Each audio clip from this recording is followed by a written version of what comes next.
As of the time that I was there, I was told that they really didn't take them any great distance at all, other than right outside. Have you heard the rumor of the pilots that were killed by flying meteors? No. If we had a working agreement with the aliens at one time, why didn't they give us a user's manual for these ships? Why have we had to work so hard back engineering them? I haven't the slightest idea. You know, Have they assisted us at all with any of the technology and learning it? I really don't know. You know, it almost seems like there had to have been some assistance or some information found, but who knows? Your information didn't indicate that. No. Yeah, with such tight security around there, supposedly only 500 pounds of this material, how is it somebody can get some of it out of there? Because some of the the material is that they have there is essentially raw. The material is, it has to be machined into discs. These discs have to be stacked up and then cut into a cone shape and then sliced along the long axis of it. That work is done at Los Alamos.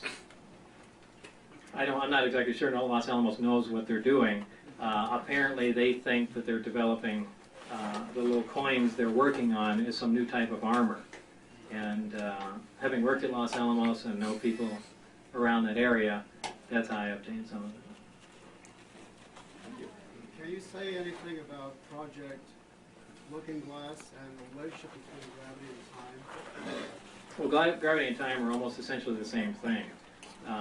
And Looking Glass dealt with using gravity essentially to distort time, and as I've said before, I really know very little about that, but you know, they were only talking about milliseconds or even less microseconds of time distortion. They're not like looking back in time to see who killed Kennedy or something.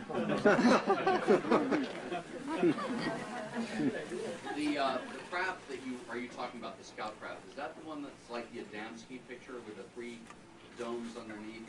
And if it's not, I'm not exactly sure what the Adamski okay, picture. it's the saucer shape that has. This is the one underneath. that looks like one of the Meyer craft. Did you see any others than that one, or is there 9 up there? Yeah, I saw 9 total, but that's the only one I got close enough to. Did you see the one with the 3 domes underneath, that 3 balls underneath, that has the central housing underneath? No. And then the second question was, did anybody give you any indication as to who was driving or any information on that? I assume that it was humans that were piloting the craft, though it could have been remote control, but at the one test flight that I saw on the ground, they were in radio communication with someone, and I assumed it was someone in the craft. I imagine it's possible that it could have been a remote observer somewhere, but I just assumed that the seats were retrofitted, or they were sitting on the floor for that matter. Are you familiar with, I have a couple aspects of the question. Are you familiar with Howard Menger's electrocraft and Otis Carr's saucer design? And how are their devices, how do they generate their gravity fields and compared with what you've described? And lastly, can you speculate how why the commercialization of some of these crafts hasn't been possible with so many different patents applied for these kinds of design crafts? Because they don't work. Are there any G-forces encountered by the pilots inside the craft? No. No. From your interviews, you seem to feel that the Area 51 or the escort test site was kind of slipshod in how it does its research. It really doesn't have the facilities there to actually do the research correctly. And also, I'm wondering, could you comment about that? And also, I'm wondering what you could tell us about the other types of ships you saw there that you felt were alien in origin. Well, as far as the research at S4, that was kind of slipshod. Just because mainly it was being done from a military point of view. If anything, it was a weapons development program, and they were more concerned about with duplicating the technology, not really duplicating the technology, duplicating the hardware, as opposed to back engineering the technology to find out how these theories actually work and what's going on with them. And so they really weren't taking the scientific approach, and that was causing some dissension. I don't remember the second part of the question. Just what other types of ships did you see that might have been alien in origin? I only saw them, and they varied in shape, but I was told they had the same identical power and propulsion system, and that's the extent of my knowledge on it. What about shape? They varied completely in shape. Yeah, on you had the military out there supposedly working with the aliens. Did you ever get an inference from them that it was a positive or a negative situation? In other words, when they brought up, when they were talking about the aliens or whatever, was it a positive or a negative type slant on Well, they really didn't talk about the aliens.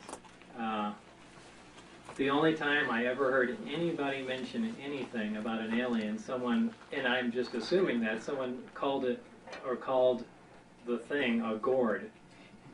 And that was it. I heard it in the middle of a conversation, and they stopped talking when I got up to them, so that was the thing. Question from the interior of the sports model. I know you have made reference to the power source in the center of the craft, and there were small seats that were low to the ground. How about consoles or displays or any kind of instrumentation? Nothing along those lines, but what I call the console, there are 3 seats. If you look at the bottom level, there's the 3 amplifiers in a triad formation. Directly above each one is something I call a console, and I think that's a secondary part to the amplifier. And an analogy to that would be the actual amplifier, and the thing hanging underneath would kind of be a speaker if you're talking on audio terms. So. Is there any kind of control or light mounting? No. No on switch? Not that I could find. Did it seem like there was any place or even a need for a life support of any kind? Not that it was obvious to me. Good question. How do they navigate and how do we converse with them?